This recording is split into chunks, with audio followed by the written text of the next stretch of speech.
ओम नमो भगवते वासुदेवाय नमः।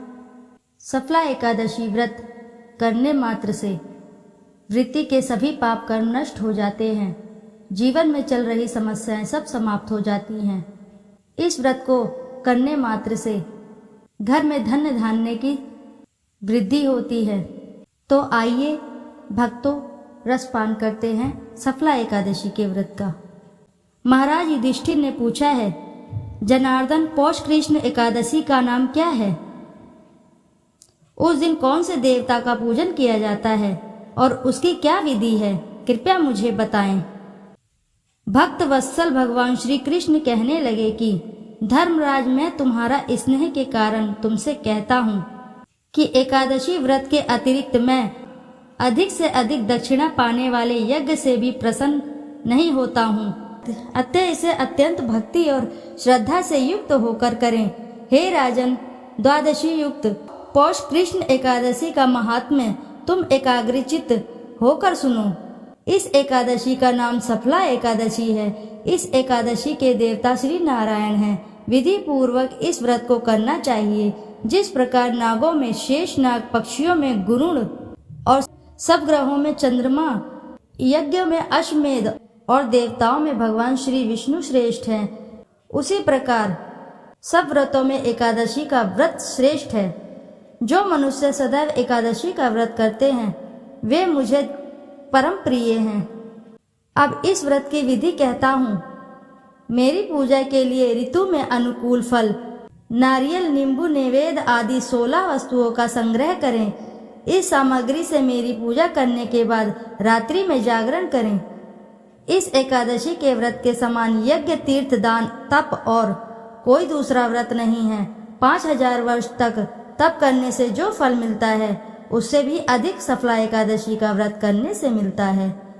हे राजन, अब आप इस एकादशी की कथा सुनिए। चंपावती नगरी में एक महिष्मान नाम का राजा राज्य करता था। उसके 4 पुत्र थे। उन सब में लुम्पक नाम वाला बड़ा राजपुत्र महापापी था। वह पापी सदा पर स्त्री और वैश्यागमन और दूसरे बुरे कामों में अपने पिता का धन नष्ट किया करता था। सदैव ही देवता, ब्राह्मण, वैष्णव की निंदा किया करते थे। जब राजा को अपने बड़े पुत्र के ऐसे कुकर्म का पता चला तो उन्होंने उसे राज्य से निकाल दिया।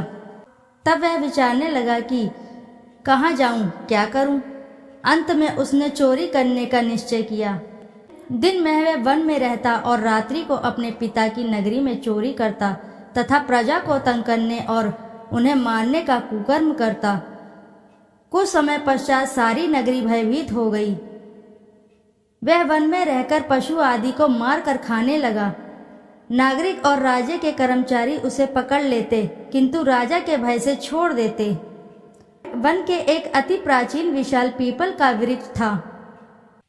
लोग उसकी भगवान के समान पूजा करते थे। उसी वृक्ष के नीचे वह महापापी लुम्पक रहा करता था। इस वन को लोग देवता की क्रीड़ा स्थली मानते थे। कुछ समय पश्चात पौष कृष्ण पक्ष की दशमी के दिन वह वस्त्रहीन होने के कारण शीत के चलते सारी रात्रि सो नहीं सका। उसके हाथ पैर अकड़ गए। सूर्य उदय होते होते वह मूर्छित हो गया। दूसरे दिन एकादशी को मध्याह्न के समय सूर्य की गर्मी पाकर उसकी मूर्छा दूर हो गई। पशुओं को मारने में वह समर्थ नहीं था। अतः पेड़ों के नीचे गिरे हुए फल उठाकर वापस उसी पीपल वृक्ष के नीचे आ गया। उस समय तक सूर्य भगवान अस्त हो चुके थे। वृक्ष के नीचे फल रखकर कहने लगा, हे भगवान, अब आपके ही अर्पण है ये फल, आप ही तृप्त हो जाइए। उस रात्रि को दुख के कारण रात्रि को भी नींद नहीं आई। उसके इस उपवास और जागरण से भगवान अत्यंत प्रसन्न हो गए और उसके सारे पाप नष्ट हो गए। दूसरे दिन प्रातः एक अति सुंदर घोड़ा अनेक सुंदर वस्तुओं से सजा हुआ था। उसके सामने आकर खड़ा हो गया। उसी समय आकाशवाणी हुई कि हे राजपुत्र, श्री नारायण की कृपा से तेरे सभी पाप कर्म नष्ट हो गए। अब तू अपने पिता के पास जाकर राज्य प्राप्त कर। ऐसी वाणी सुनकर वह अत्यंत प्रसन्न हुआ और दिव्य वस्त्र धारण करके भगवान आपकी जय हो कहकर अपने पिता के पास गया। उसके पिता ने प्रसन्न होकर उसे समस्त राज्य का भार सौंप दिया और वन का रास्ता लिया। अब लुम्पक शस्त्र अनुसार राज्य करने लगा। उसके स्त्री पुत्र आदि सारा कुटुंब भगवान नारायण का परम भक्त हो गया। वृद्ध होने पर वह भी अपने पुत्र को राज्य का भार सौंपकर वन में तपस्या करने चला गया और अंत समय में वैकुंठ को प्राप्त हुआ। अतः जो मनुष्य इस परम पवित्र सफला एकादशी का व्रत करता है उसे अंत में मुक्ति मिलती है।